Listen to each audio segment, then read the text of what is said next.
Well, welcome back, Mr. DJ counting down top 40 fantasy playlists, November 20th, 1983. Got a Lost 45 of sorts, although it was a sizable hit here in the States. Why Me by Irene Cara. It was the runner-up to Flashdance. Why Me, maybe a little bit more harder edge, a little less commercial than What a Feeling. What a Feeling was just an all-out, it was a slugfest of a hit. I mean, I can't really explain it. You just know it when you hear it. Number one, and Why Me, the runner-up to Flashdance, Oh What a Feeling. And by the way, the album is called What a Feeling, produced by disco pioneer Giorgio Moroder. Yes, indeed. He did a lot of work with Donna, best known for his affiliation with Donna Summer, Love to Love You Baby, and of course, Donna Summer's version of Yes, You. Oh gosh, I know I'm getting off topic. Donna Summer did a fabulous disco version of Barry Manilow's Could It Be Magic back in the spring in '76. And boy, she was, well, it was a nice record. And with Giorgio Moroder, now he had a disco hit of his own. 1979 was, I think it was called The Chase, but don't quote me on that.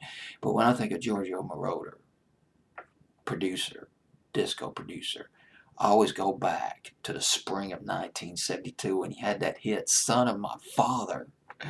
Boy, that was one fantastic song right there. Just great vocals too. Boy, he soared on that record. He soars on this album too as a producer. He produced this album. He co-wrote this song with.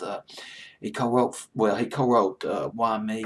Okay, the three people teamed up on Why Me: Irene Cara, Giorgio Moroder, and let's pull open the curtains and reveal another person behind the scenes who was big behind the scenes but not well known to the general public. Let's shine the spotlight on a guy named Keith Forsey, who co-wrote this record. Co-wrote Flashdance too. Keith Forsey from England, a drummer, started out in the 60s, and by the 70s he was into the disco scene, working with various disco acts, and worked with Giorgio Moroder as a drummer. He played on Donna Summer's, at least some of Donna Summer's big hits like Bad Girls. But later on, Keith Forsey became a major producer. He hooked up with Billy Idol. He produced Billy Idol's first 4 albums, including Whiplash Smile. There was Rebel Yell. Oh man, Rebel Yell. He produced that album. He produced Billy Idol's debut album.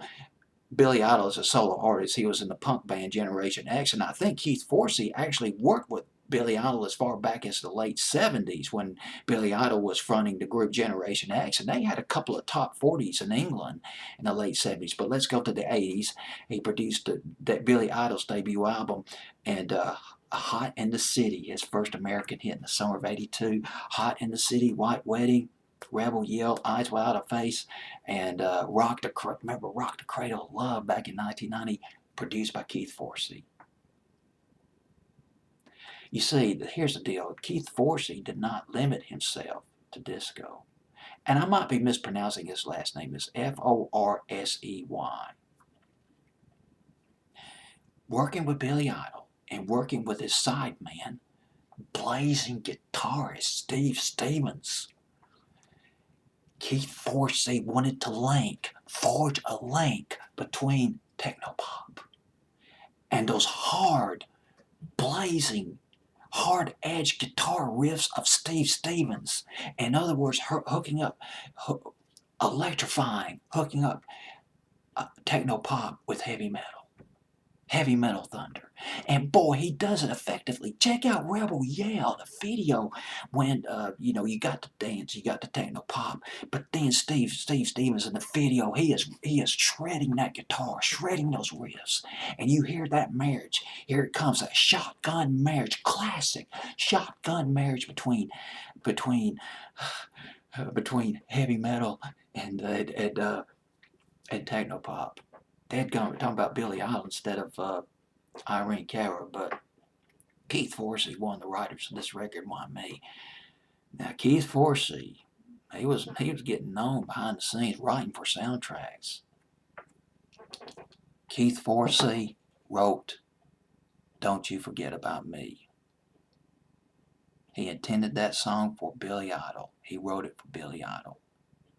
But instead, the song fell in the hands of a group from Scotland called Simple Minds, and boy, that song became mega here in the States. A huge record, one of the iconic hits of the 80s. Don't You Forget About Me by Simple Minds from the movie The Breakfast Club. Boy, I remember watching that movie at the Tide Theater back in 1985. That was one powerful movie. But that song written by Keith Forsey, he co-wrote this song by Irene Cara, co-wrote Flashdance. There you go. Another feather in your knowledge cap right there. Keith Forsey. Co-writing the song at number 18 on my fantasy playlist, November 20th, 1983. Up 5 from 23, by the way. Irene Cara's Why Me. Now, the song, one other thing about the record, went to number 13 here in the States. And yet it's very obscure. Very seldom hear this record anymore. It's obscure in England, that's for sure. Only got as high as number 86 on the British singles charts. But doing good on my fantasy playlist at number 18 on November 20th, 1983.